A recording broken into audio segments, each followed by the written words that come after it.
여호수아 6장 8절에서 27절입니다. 키워드는 무너진 열이고 하나님 역사의 동참자들, 그리스도 안에서 빛나는 삶입니다. 여호수아가 백성에게 이르기를 마침에 제사장 7은 양각 나팔 7을 잡고 여호와 앞에서 나아가며 나팔을 불고 여호와의 언약궤는 그 뒤를 따르며 그 무장한 자들은 나팔 부는 제사장들 앞에서 행진하며 후군은 궤 뒤를 따르고 제사장들은 나팔을 불며 행진하더라. 여호수아가 백성에게 명령하여 이르되 너희는 외치지 말며 너희 음성을 들리게 하지 말며 너희 입에서 아무 말도 내지 말라. 그리하다가 내가 너희에게 명령하여 외치라 하는 날에 외칠지니라 하고 여호와의 궤가 그 성을 한 번 돌게 하고 그들이 진영으로 들어와서 진영에서 자니라.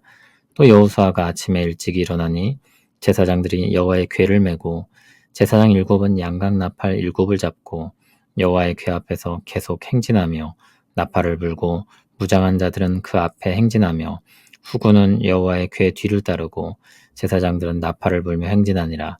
그 둘째 날에도 그 성을 한 번 돌고 진영으로 돌아오니라.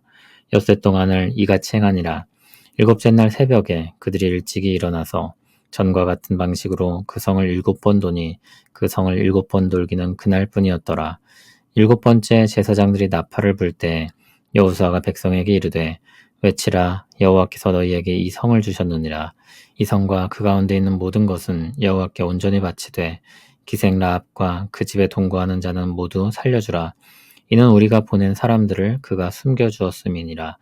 너희는 온전히 바치고 그 바친 것 중에서 어떤 것이든지 취하여 너희가 이스라엘 진영으로 바치는 것이 되게 하여 고통을 당하게 되지 아니하도록 오직 너희는 그 바친 물건에 손대지 말라. 은금과 동철 기구들은 다 여호와께 구별될 것이니 그것을 여호와의 곳간에 드릴지니라 하니라. 이에 백성은 외치고 제사장들은 나팔을 불매 백성이 나팔 소리를 들을 때 크게 소리질러 외치니 성벽이 무너져 내린지라. 백성이 각기 앞으로 나아가 그 성에 들어가서 그 성을 점령하고 그 성 안에 있는 모든 것을 온전히 바치되 남녀노소와 소와 양과 나귀를 칼날로 멸하니라. 여호수아가 그 땅을 정탐한 두 사람에게 이르되 그 기생의 집에 들어가서 너희가 그 여인에게 맹세한 대로 그와 그에게 속한 모든 것을 이끌어내라 하매 정탐한 젊은이들이 들어가서 라합과 그의 부모와 그의 형제와 그에게 속한 모든 것을 이끌어내고 또 그의 친족도 다 이끌어내어 그들을 이스라엘의 진영 밖에 두고 우리가 그 성과 그 가운데 있는 모든 것을 불로 사르고 은금과 동철기구는 여호와의 집 곳간에 두었더라. 여호수아가 기생 라합과 그의 아버지의 가족과 그에게 속한 모든 것을 살렸으므로 그가 오늘까지 이스라엘 중에 거주하였으니 이는 여호수아가 여리고를 정탐하려고 보낸 사자들을 숨겼음이었더라. 여호수아가 그때 맹세하게 하여 이르되 누구든지 일어나서 이 여리고성을 건축하는 자는 여호와 앞에서 저주를 받을 것이라. 그 기초를 쌓을 때 그의 맏아들을 잃을 것이요 그 문을 세울 때 그의 막내 아들을 잃으리라 하였더라. 여호와께서 여호수아와 함께 하시니 여호수아의 소문이 그 온 땅에 퍼지니라. 아멘. 여호수아는 하나님의 말씀을 따라 여리고를 돌기 시작합니다. 제사장 7이 양각 나팔 7을 잡고 언약궤 앞에서 나팔을 불며 행진합니다. 8절을 보면 제사장들이 언약궤 앞에 선 것을 여호와 앞에서 나아간다고 말합니다. 언약궤가 여호와의 임재를 상징하고 있기 때문입니다. 그러므로 이 행진은 이스라엘이 하나님과 함께 행하는 것입니다. 제사장들 그리고 언약궤가 행렬의 중심에 있고 그 앞뒤로 무장한 자들이 섭니다. 광야에서 진을 치고 나아가던 것과 유사합니다. 이 행진에 중요한 지침이 하나 더 있습니다.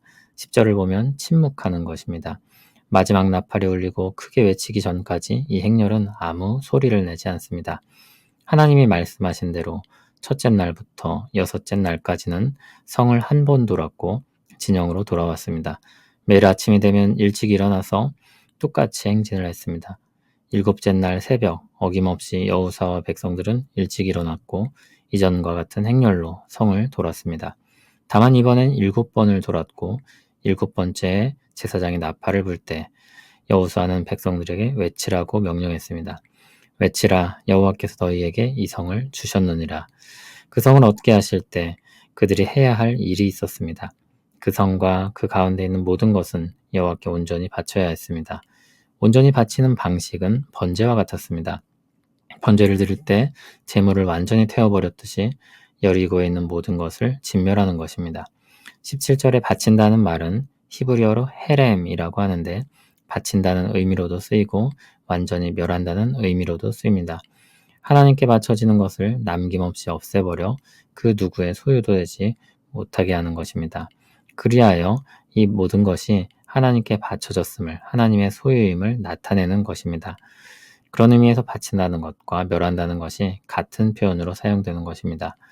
한편 기생 라합과 그 집에 동거하는 자는 살려주었는데 그들이 이스라엘의 사자들, 정탐꾼들을 숨겨준 일 때문이었습니다. 그것은 라합이 하나님을 경외하는 마음으로 행한 것이었고 하나님은 그런 것을 받아주셨습니다. 그가 베푼 호의를 기뻐하시고 하나님도 그와 그의 집에 호의를 베푸셨습니다. 18절에서 21절에는 온전히 바치는 것에 대한 부연 설명이 나옵니다. 이스라엘은 여리고를 말 그대로 온전히 바쳐야 했습니다. 다시 말해 완전히 멸해야 했습니다. 그러나 사람의 마음이 좋은 것을 보면 욕심을 낼 것입니다. 그래서 구체적이고 분명한 명령을 주십니다. 바쳐진 물건에 손을 대지 말라는 것입니다. 만일 손을 댈 경우 그것은 이스라엘 진영의 고통이 될 것입니다. 하나님께 바쳐진 것을 누군가 취하여 드린다면 그것은 이스라엘 진영으로 드린 것이었으므로 이스라엘 전체의 고통이 될 것입니다. 여리고의 것을 취하여 드리면 이스라엘의 마음은 그 땅의 것에 마음이 묶일 것입니다. 무엇보다 하나님이 금하신 명령을 자신의 탐욕에 빠져 어기는 것입니다. 아담이 하나님 앞에 범죄한 것과 같은 것입니다. 하나님은 그런 일이 벌어지는 일을 강력하게 금하십니다. 19절을 보면 기구들은 여호와의 곳간으로, 21절을 보면 남녀노소와 가축들은 칼로 멸하게 했습니다. 백성들은 순종했습니다. 마지막 나팔 소리와 함께 소리를 질러 외쳤고 그때 여리고 성벽은 무너져 내렸고 백성들은 여리고로 들어가 그 성을 점령했습니다. 한편 라합과 그의 집안에 대해서는 라합과 약속했던 것처럼 그들은 진멸당하지 않았습니다. 라합과 그 집안은 헤렘, 즉 진멸의 대상이 되지 않았는데 그것은 하나님의 명령에 모순되는 일을 한 것이 아니었습니다. 그들은 여리고 사람이 아니라 이스라엘에 속한 사람으로 간주되어 진멸의 대상으로 여겨지지 않은 것입니다. 여리고가 무너지고 여호수아는 맹세하기를 여리고성을 건축하면 저주를 받을 것이라고 했습니다. 하나님께서 무너뜨리신 여리고를 다시 건설해서는 안 된다는 것입니다. 그것은 하나님의 역사에 대한 저항으로 받아들여지는 것입니다. 여호수아는 저주하기를 여리고에 기초를 넣으면 장자를 잃을 것이고 문을 세우면 막내 아들을 잃을 것이라고 했습니다. 이 저주는 아합 왕 시대 때 실제로 이루어지게 되는데 히엘이라는 사람이 여리고에 기초를 놓고 문을 세우면서 장자 아비람과 막내 아들 수굽을 잃게 됩니다. 여리고의 함락을 통해 하나님께서 여호수아와 함께 하신다는 소문이 가나안 온 땅에 알려지게 되었습니다. 여리고의 함락은 하나님이 하시는 역사의 신실함을 보여줍니다. 하나님은 그 역사를 이스라엘의 순종을 통해 이루십니다. 이스라엘은 하나님의 말씀에 순종하여 하나님의 놀라운 역사에 동참하는 영광을 누립니다. 하나님께 대한 순종은 영광스러운 것입니다. 그것은 국가대표 선수와 함께 자신이 좋아하는 운동을 하는 것과 같습니다. 가장 뛰어난 선수와 발을 맞춰 함께 운동하고 함께 승리할 수 있는 영광을 누리는 것입니다. 그와 함께하는 것만으로도 큰 영광인데 그의 승리를 함께하기까지 한다면 얼마나 즐겁고 기쁘겠습니까? 하나님은 자기 백성에게 자신과 발맞춰 갈 수 있는 영광을 주십니다. 그것은 순종을 통해 우리에게 주어지는 것입니다. 우리는 신실하신 하나님의 역사에 순종을 통해 영광스럽게 동참합니다. 또한 오늘 말씀은 누가 진정 하나님의 백성인지를 생각하게 합니다. 라합은 이방인이었고 미천한 신분을 가진 사람이었습니다. 그러나 하나님을 경외하는 일에 있어서 그와 같은 것은 아무런 문제가 되지 않았습니다. 그는 하나님을 참으로 경외했고 하나님은 그런 그를 자신의 백성으로 받아들여 주셨습니다. 라합은 본래 이방인이었습니다. 여리고 사람이었습니다. 하나님의 심판으로 멸절될 사람 중 하나였습니다. 그러나 그가 이전 삶을 떠나 하나님께로 돌이킬 때 하나님은 그를 기꺼이 받아주십니다. 그리고 라합의 이름은 예수님의 족보에까지 올라가게 됩니다. 하나님의 생명책에 그의 이름이 기록되고 하나님의 역사에 한 신자로서 당당히 기록됩니다. 예수 그리스도를 믿고 회개하여 나온 우리도 그와 같이 기억되고 기록될 것입니다. 그리스도 안에서 주께 받아들여진 우리 삶이 하나님께 기억되고 하늘에 기록될 것입니다. 신자의 삶은 그리스도 안에서 빛납니다. 언제부터 빛나냐고 한다면 지금부터 빛난다고 말할 수 있습니다.